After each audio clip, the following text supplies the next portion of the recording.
Sarah Knafo en débat, qu'est-ce que ça donne? Eh bien les amis, c'est ce qu'on va voir dans cette vidéo.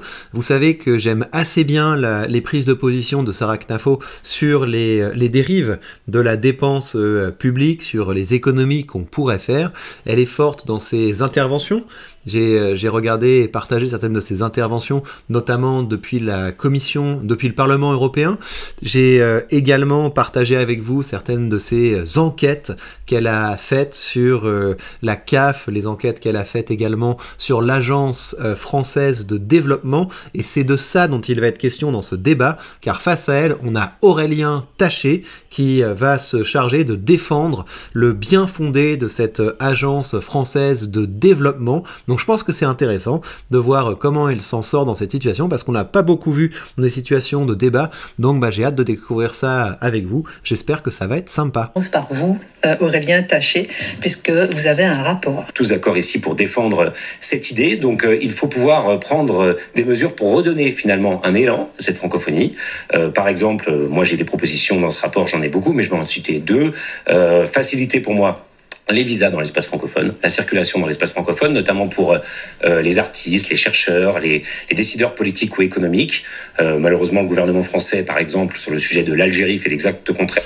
Je l'arrête, donc je trouve ça sympathique, hein, le français, j'y suis attaché, mais je pense qu'on peut promouvoir la francophonie autrement qu'en prenant l'argent des Français, parce que, encore une fois, ça me gêne toujours un peu cette idée de... On va s'acheter de l'amitié, parce que c'est un petit peu ça, l'Agence française de développement, hein. C'est on va s'acheter des amis en finançant des projets, alors que je pense qu'on peut laisser les acteurs privés faire des projets s'ils ont envie de le faire. Ça, c'est la première chose. Et puis, l'autre chose, faciliter les visas pour la circulation des artistes, des chercheurs, etc. Ce qui se passe, c'est que c'est toujours détourné et on se retrouve avec la même immigration qu'on a habituellement, à savoir une immigration sociale. C'est-à-dire des gens qui se disent ça va être une excellente opportunité de pouvoir bénéficier des largesses du système social français. Et pour moi, il faudrait vraiment arrêter ces largesses et qu'on renoue avec une immigration de projet. C'est-à-dire, j'ai envie de venir en France. Pourquoi? Non pas parce que je pense que je vais bénéficier d'aide, mais parce que si je crée de la valeur en France, je serai récompensé parce que je ne serai pas beaucoup taxé. J'ai eu le sentiment que l'opinion publique a plutôt rallié ma cause et que le gouvernement, des journalistes de gauche, les représentants de l'Agence française du développement, eux, se sont tous ligués dans une sorte d'opération. Certains journalistes m'ont même raconté que le directeur général de l'AFD les appelait en leur demandant de faire la publicité de l'AFD, en disant « Sarah Knafo nous met vraiment dans l'embarras, il faut absolument nous défendre ». Donc il y a eu une sorte d'opération. Et à la suite de ça, j'ai sorti ce document. Donc ce document dans lequel il y a tous les chiffres, toutes les sources, toutes les analyses, toutes les statistiques. Et étonnamment, après ça, silence radio. À la fin de ce document, je proposais au gouvernement, donc au ministre des Affaires étrangères, M. Barrot, qui m'avait répondu pourtant, je proposais au directeur général de l'AFD un débat. Aucun n'a daigné débattre, mais Aurélien Taché, député LFI, a volé au secours de ce gouvernement macroniste, a proposé de débattre, et donc sans aucune ironie. Donc ça, c'est le premier petit taquet, hein. Il a volé au secours du gouvernement macroniste. Donc Sarah Knafo est un petit peu plus offensive, donc on va voir ce que ça va donner. Je vous remercie, parce que c'est rare. Beaucoup ont plutôt fui devant le débat, parce qu'à mon avis, c'est un sujet qui est difficile à défendre. Donc je vous félicite pour votre courage. Je suis ravie qu'on puisse entrer dans le sujet. Pas mal ça, c'est classe. Je réponds sur le fond, sur la francophonie. En réalité, ça n'est pas vraiment le sujet, puisque la francophonie, dans l'ensemble de l'aide publique au développement, c'est seulement 85 millions d'euros sur 16 milliards. C'est-à-dire 0,6% de l'aide publique totale. Donc ça n'est pas vraiment le sujet. C'est là qu'elle est dure à prendre en fait, parce que elle est capable de recadrer comme ça avec des chiffres, et c'est pour ça, si vous voulez, que j'ai pris cette habitude aussi sur cette chaîne de commencer à sourcer plus mes propos et de faire des petits documents que vous pouvez retrouver sur la page Patreon en complément de certaines de mes vidéos, parce que ça renforce énormément l'éloquence. Là, c'est génial son argument. Votre grand sujet, c'était la francophonie, mais en fait, c'est pas le sujet. Votre sujet, en fait, c'est une toute petite partie du gaspillage, donc bien joué. Première question, l'aide est-elle, oui ou non, un moyen de faire rayonner et de faire progresser la France? Aurélien Taché. Oui, moi je le crois profondément. Je viens de donner cet exemple du Maroc pour qu'on ait un exemple concret de comment l'aide publique au développement peut très directement concerner la francophonie. Par exemple, l'enseignement du français au Maroc, ça va être 130 000 professeurs formés en 5 ans avec ce fameux prêt de 130 millions d'euros. Mais je vais répondre aussi à ce qu'a indiqué Srak Nafo. Je la remercie aussi d'avoir accepté le débat. C'est vraiment intéressant qu'on puisse l'avoir. Bon, alors moi d'abord, je suis vraiment pas le porte-parole du gouvernement, de Rémi Rioux, de l'Agence française du développement. Je crois quand même que Rioux, qui est le DG de l'AFD. Démontre que si j'avais dû faire cela, je n'aurais pas choisi de m'opposer à eux de la manière dont je le fais et de rejoindre Jean-Luc Mélenchon et son mouvement. Il est bon là-dedans pour recadrer les choses et il est très calme pour le moment, donc il s'en sort bien aussi, hein, il faut le dire. Non, par contre, moi, ce qui m'a gêné, et je ne suis pas là pour les défendre eux, je suis là pour défendre l'aide publique au développement, c'est qu'un certain nombre des révélations que vous dites avoir faites, Srak Nafo, j'espère qu'on va pouvoir en débattre, sont fausses. Vous êtes entré dans le débat, d'abord en essayant de provoquer quasiment un incident diplomatique avec l'Algérie. Excusez-moi, c'est un petit peu ce qui s'est passé. Je sais qu'ils ont porté plainte contre vous, qu'il n'y a pas eu de suite. Ça va être intéressant là, parce qu'il attaque, là, il commence à être à l'offensive et ça va peut-être s'animer. Et qu'ils ont non, il n'y a pas de problème. Mais bon, c'était quand même une drôle de façon d'entrer dans le débat. Et puis après, il y a quand même un petit peu l'idée, quand vous en parlez, de l'aide publique au développement, qu'il y aurait une espèce de magot caché à l'AFD, qui serait finalement destiné à financer un agenda woke mondial. Ça, c'est ce qu'on appelle un homme de paille. Je pense qu'il va se faire déboîter là-dessus, parce qu'il aurait dû être beaucoup plus précis sur ce que Srak Nafo a dit, plutôt que d'essayer de reconstruire son discours comme ça, de façon caricaturale. Avec l'impôt des Français. Et moi, ça, je peux pas vous laisser dire ça. C'est 85% de prêts, l'Agence française de développement. L'argent qui est prêté à la Chine, il n'y a pas 1 euro de donné à la Chine, c'est de l'argent qui est prêté, effectivement, pour finalement avoir, dans le domaine de la transition écologique, la Chine, c'est 1/4 des émissions de gaz à effet de serre. On va des choses dans qui sont un faites. instant. Et je termine juste là-dessus. Les entreprises françaises, le savoir-faire français, qui est très souvent. Je pense qu'il va se faire déboîter parce que ce qu'il a fait tout simplement, c'est de reprendre la communication de l'AFD et donc il a un train de retard. Je pense qu'il va se faire un petit peu déboîter là. Mis en lien avec cette aide publique au développement, par exemple en Chine, c'est EDF qui va mettre une expertise en place pour accompagner les Chinois. Donc quand on est un patriote, moi je suis un patriote, j'espère que vous aussi, parce que quand je vous ai entendu parler de l'aide publique au développement, Ça marche mal, je trouve, quand la gauche essaie d'être patriote. En fait, ils sont toujours patriotes avec l'argent des autres, c'est comme le reste, hein, ils sont généreux avec l'argent des autres, etc. Et donc pour eux, être patriote, c'est prendre l'argent des Français pour financer des projets à l'étranger. Donc encore une fois, on n'achète pas des amis, on n'achète pas des relations, il faut arrêter de croire ça. La question que vous nous posiez, Christine Kelly, à savoir est-ce que l'aide publique permet à la France de rayonner ? Manifestement, non. La réponse est cruelle, c'est ainsi. L'aide publique au développement telle qu'elle est devenue ne nous permet absolument pas de rayonner. Vous parlez tout à l'heure de soft power, du fait de pouvoir faire rayonner la France. Pardonnez-moi, mais aujourd'hui, l'aide publique au développement, c'est bien plus le woke power que le soft power. Moi, j'ai analysé ça très précisément. J'ai téléchargé la liste de tous les projets depuis 20 ans. De l'aide publique au développement. J'invite les gens qui nous regardent à le faire, afd.fr. J'espère que cette fois, le site du gouvernement ne tombera pas en panne comme la dernière fois, mais je les invite tous à le faire parce que ce que je dis est public. Quand vous regardez cette liste et que vous essayez de trier les projets selon les mots-clés, vous vous apercevez que les projets qui reçoivent le plus de subventions, c'est ceux qui contiennent le mot genre. 843 millions d'euros pour les projets qui contiennent le mot genre.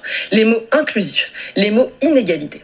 Quand vous cherchez les... C'est très bien ce qu'elle fait parce qu'elle a fait un travail de classement des données et elle apporte toujours de nouveaux éléments. Et c'est pour ça que je pense qu'il va avoir du mal parce que je vois pas comment il peut se sortir de ça sauf à dire mais c'est génial en fait, on défend un projet de civilisation, de je sais pas moi, de diplomatie féministe, etc. Et là c'est un problème parce que ça se retourne très facilement comme argument, tout simplement en disant que les outils du service public, les outils de la finance publique ne devraient pas financer un agenda idéologique très marqué à gauche en plus, ils devraient plutôt financer des projets qui relèvent de l'intérêt commun. Et l'intérêt commun, je suis désolé, mais ça relève plus de choses économiques. Si on est capable de faire des partenariats qui permettent à nos entreprises d'investir à l'étranger, qui permettent aux autres entreprises d'investir chez nous, c'est intéressant. Au-delà de ça devient de l'idéologie, donc du mal à se sortir de ça. Projet avec le mot fin, vous savez combien il y en a, Aurélien Taché ? Non, j'ai pas fait cette Zéro. recherche. Mais je la ferai. Zéro. Avec le mot terrorisme, zéro. Avec le mot clandestin, zéro. Donc quand on nous dit que l'aide publique au développement, quand on veut nous faire croire que ce serait pour lutter contre les famines et la faim dans le monde, on nous ment. Non. Quand on veut nous faire croire que ça servirait à lutter contre l'immigration, Là, il commence à se sentir... Ça, c'est vraiment la tête quand on se dit « zut ». Dans quoi je me suis engagé. on nous ment. Et j'y reviendrai si vous voulez qu'on aborde le sujet. Ensuite, quand vous dites c'est quelque chose qui rapporte, combien ça rapporte, monsieur Taché? Alors, moi, je suis pas, encore une fois, patron de combien ça l'agence rapporte française de... Voilà, donc là, il est cornerisé, en fait, parce qu'il peut plus défendre ça. Et si vous voulez... Pourquoi est-ce que là, on sent qu'il en a pas beaucoup sous le pied? Parce qu'il avait utilisé cet argument. Ça nous rapporte. Et donc, s'il n'est pas capable d'apporter un fait, une preuve à l'appui de cette affirmation selon laquelle ça nous rapporte, c'est pas génial. Et donc après, oui, mais c'est pas vraiment moi qui dois les défendre. Là, on sent qu'il est mal engagé. Et ce que vous voyez, c'est pas une différence idéologique. C'est une différence entre quelqu'un qui a vraiment bossé le dossier et quelqu'un qui s'est contenté de récupérer des éléments de langage. Et il le fait par idéologie parce qu'il considère que c'est ce qui est juste, mais au bout d'un moment, il faut appuyer nos convictions sur des choses un petit peu solides. L'éco-développement, je vous dis ce que Mais ça vous êtes coûte aux député, Français. vous nous parlez de votre commission. Je vous dis ce que ça Combien coûte ça aux nous Français. rapporte? Si on prend l'exemple, par exemple, de la Chine, les prêts que vous avez... Combien ça nous rapporte? C'était sur votre plateau, Christine Kelly, vous avez dit que la France était engagée jusqu'en Chine en 2040. Vous moquiez d'ailleurs en disant les fameux mots-clés sur le fleuve Xinjiang. Écoutez, sur ce projet-là, par exemple, ça nous rapporte, effectivement, c'est à peu près une ville de la taille de Poitiers qui s'endette pour 40 millions d'euros auprès de la France, finalement, pour faire venir des experts français. Et le taux s'est prêté à 3% par l'AFD, c'est remboursé à 5% par la Chine. Est-ce que vous savez, puisque vous nous parliez du fait que vous étiez député et que donc vous connaissiez les chiffres, est-ce que vous savez que le différentiel de taux, c'est-à-dire que la France prête au reste du monde avec un certain taux, le plus souvent un taux beaucoup plus bas que le taux au cours duquel elle s'endette, et ensuite elle va le prêter au reste du monde? Vous savez que ça nous a coûté 7 milliards d'euros depuis 2017. Donc, paf, elle a déboîté. Mais donc, très bien. Et je trouve que ce qui est bien aussi, c'est que c'est un débat qui est factuel. Et on notera que ça a lieu sur CNews. Alors que je ne sais pas si vous vous rappelez à quel point Moi, j'en ai suivi beaucoup de campagnes électorales, vous savez. Alors après, là, c'est pas une campagne électorale, donc peut-être qu'ils sont plus détendus. Mais sur le fameux service public, les moments où il y a les campagnes électorales et c'est la foire d'empoigne et on ne comprend rien, là, je suis désolé, vous avez deux personnes qui sont calmes. On avance des faits, on réfute, c'est du solide. Voilà, donc je pense qu'il faut arrêter de mépriser ces médias comme CNews et la regrettée C8. Ça joue un rôle de réinformation qui me semble pas inutile. Ça nous rapportait 1 centime, on n'aurait pas payé 7 milliards d'euros juste pour la bonification des prêts. Et donc là, s'il est malin, il devrait ouvrir le chapitre de « mais il n'y a pas que l'argent dans la vie, regardez ce qui est important, c'est etc. Tout mon combat, c'est de montrer qu'il y a plus de l'argent, vous avez une logique trop business, vous n'avez pas de cœur. » Il devrait axer là-dessus. Évidemment, ça tient pas longtemps, mais quand on n'a rien d'autre, il faut essayer de sortir une petite botte comme ça, de convoquer les valeurs, ça coûte rien, et ça peut rapporter un petit quelque chose. Il y a toutes les sources, il y a les captures d'écran, c'est public. Oui, je les invite à regarder. N'affirmez pas. Sur 16 milliards d'euros, 85% sont des dons et non pas des prêts. À la Chine, de 2018 à 2020. Taché, j'ai été vérifié. Et pareil, un projet qui est sur le réchauffement climatique, et c'est EDF qui décarbone. Alors moi, je veux bien qu'on explique que tout ça est inutile, je veux bien qu'on explique que discuter avec la Chine et avoir avec eux, qui est le principal pays qui fait des émissions de gaz à effet de serre, n'a strictement aucun intérêt de coopérer avec eux dans le domaine écologique, n'a aucun intérêt, mais je ne le crois pas. Maintenant, si Madame Knafo veut absolument qu'on rompe absolument toutes nos relations avec tout le monde, y compris avec la Chine, là aussi, j'imagine, pour faire plaisir à Monsieur Trump ou à d'autres, moi, ça n'est pas mon cas. Donc c'est intéressant, effectivement, donc là, il s'énerve, c'est ce à quoi on pouvait s'attendre, à savoir, on fait dans le domaine des valeurs, vous voulez vous fâcher avec tout le monde, etc. Pourquoi ? Parce que sur le plan des chiffres, il n'a pas grand-chose, hein, donc c'était vraiment ce qu'on avait anticipé. C'est un peu ce à quoi je m'attendais, hein. C'est donc un débat à sens unique. On va regarder le petit passage sur Gaza, parce que je crois qu'ils ont parlé de ça. Émotion à Gaza, et ensuite une dernière question, est-ce que les projets, parce qu'il nous reste 2 minutes, est-ce que les projets financés sont réellement utiles aux Français ? J'ai l'impression qu'en réalité, M. Taché a une vision coloniale des choses. Vous pensez qu'en réalité, les pays vont se développer uniquement parce qu'on va leur donner de l'argent. Vous limitez la coopération au fait de donner de l'argent. Mais pourquoi est-ce que vous voulez faire croire aux gens que si on ne donne pas de l'argent à un peuple, alors il ne peut pas y avoir de coopération avec lui? C'est exactement ce que vous dites depuis le début. Vous essayez de défendre l'aide publique au développement en nous disant « mais il faut bien coopérer, peut-être que Mme Knafo ne veut pas coopérer ». Vous êtes en train de tout confondre. On n'est pas obligé d'arroser un peuple de notre argent en le prenant dans la poche de gens qui souffrent pour coopérer. Vous savez pourquoi elle fait ça et pourquoi elle s'agace aussi? Parce que une fois qu'on a réfuté sur le plan des faits et que l'autre arrive sur le terrain des valeurs, on a le droit aussi d'aller sur le terrain des valeurs. Et c'est ce qu'elle fait à ce moment-là. C'est bon, bah ok, il a rien à dire sur les faits. Il pense qu'il va remporter la mise en allant sur le plan des valeurs. Et donc là, ce qu'elle est en train de faire, c'est de montrer, bah non, vos valeurs, en fait, c'est pas de la générosité, c'est du néocolonialisme. Donc, même si on est très factuel et très pragmatique, il faut pas concéder les valeurs à notre adversaire. Autre question que vous posez, Christine Kelly, qui est très intéressante. Est-ce que vous, monsieur Taché, vous avez peut-être des informations que je n'ai pas puisque vous êtes chez LFI. Est-ce que vous, monsieur Taché, vous pouvez savoir si l'argent qu'on donne à Gaza est véritablement utilisé pour le bien-être de la population? Alors moi, je ne peux pas. Par contre, l'Agence française de développement, comme depuis tout à l'heure on le dit, c'est une banque. Donc comme chaque banque, elle contrôle l'identité des gens à qui elle donne de l'argent. Et vous savez comment ça se passe pour Gaza? Puisqu'on va reprendre ce projet de Gaza que Madame Tafo a évoqué. Elle avait dit que c'était 44 millions d'euros de données. On regarde, c'est 13 millions d'euros de part française, 24 millions d'euros d'un fonds international pour l'environnement et 9 millions d'euros des Irlandais. Et c'est l'armée israélienne qui reçoit cet argent et qui contrôle là où il va. Alors maintenant, si vous ne faites même pas confiance à l'armée israélienne pour pouvoir vérifier qu'effectivement... non mais enfin, ça aussi, c'est absolument public. Je veux dire, qui pense une seule seconde que de l'argent public d'un État étranger peut arriver à Gaza aujourd'hui sans que l'armée israélienne le voie? C'est eux qui acheminent l'aide humanitaire. Ce projet-là, il concerne le fait de donner de l'accès à l'eau potable aux Gazaouis. L'eau et l'électricité sont directement gérées par les Israéliens. Et maintenant, moi, je vais vous poser une question toute simple. Là, pour le moment, je trouve que sa réfutation est pas mal. On va voir si ça tient la route, mais dire non, Israël n'a aucun intérêt de filer l'argent de l'aide au développement au Hamas, ça se tient, mais on va voir comment Sarak Nafo peut réfuter ça. Et est-ce que si vous aviez là, Madame Tafo, en face de vous, un enfant de Gaza, vous lui diriez je vais reprendre mon argent et je vais te couper le robinet et tu vas... Ouais, donc là, il avait pas besoin de faire ça, hein. C'est de retourner comme ça sur le terrain des valeurs. Si son argument était solide, il avait pas besoin de faire ça, hein. À mourir de soif. Mais vous savez qui lui dit ça? C'est le Hamas qui lui dit ça. C'est le Hamas qui non, prend cet argent à cet enfant. Et c'est Israël qui gère cet argent. Qui a utilisé les 40 milliards de dollars d'aide publique au développement qui sont arrivés à Gaza ces 30 dernières années pour construire des tunnels. Et vous savez combien d'abris pour les civils ils ont construit? Zéro. Ils ont construit 700 km de tunnels. Zéro abri pour les enfants dont vous parlez. Mais en tout cas, pas avec l'argent français de l'Agence française de développement. Avec aussi l'argent français, malheureusement, qui a été détourné, notamment pour les circuits d'assainissement d'eau.